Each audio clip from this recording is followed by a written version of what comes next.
So, you want to learn how to scrapbook. That's great. It's a fun hobby that will provide you with many hours of enjoyment.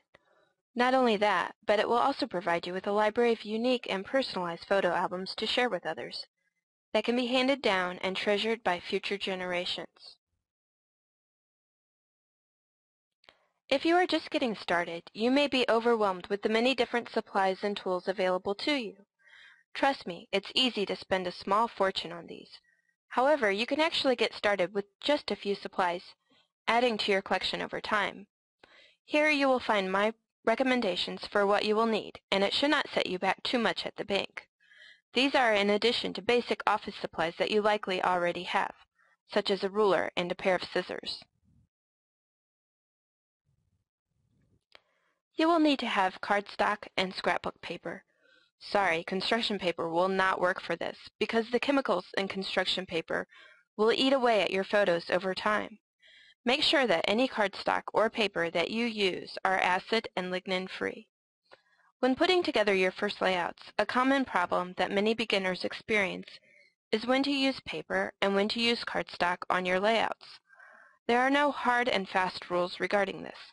However, I find that I normally make use of the cardstock as the base for my own designs, and after that use patterned scrapbook papers layered atop the base for border trims and additional embellishments. It's important to get clean straight lines when cutting your cardstock and paper, as well as when you are cropping your photographs. To accomplish this, you will need a good paper trimmer. Trimmers do come in a variety of styles and sizes, and in a variety of price points. For novices, I suggest a lightweight 12-inch trimmer. Fiskars has some good models available, and most of them cost $20 or less. Just as with paper and cardstock, you will want to make use of acid and lignin-free adhesives that are archival safe.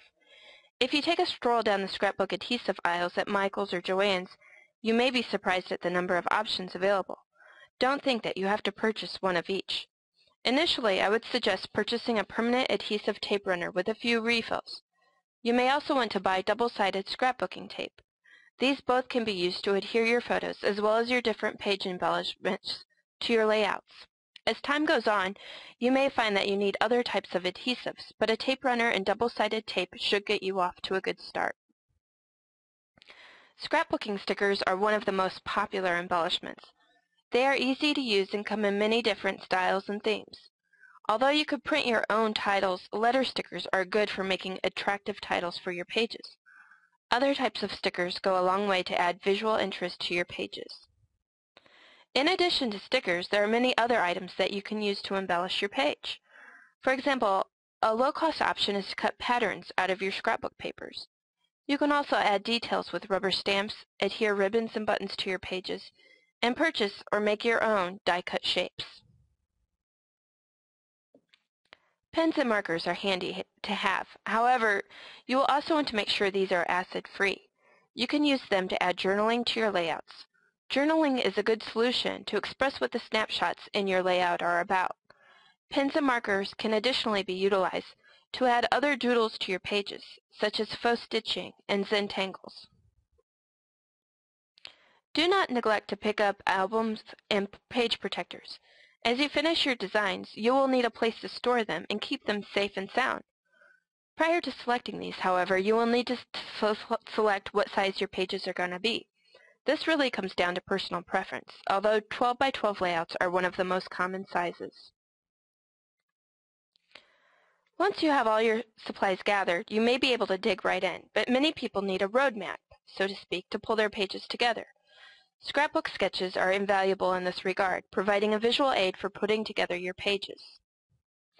I highly recommend my own book, Easy Scrapbook Sketches for 4x6 Photos. It provides 60 different sketches, both single and double page layouts.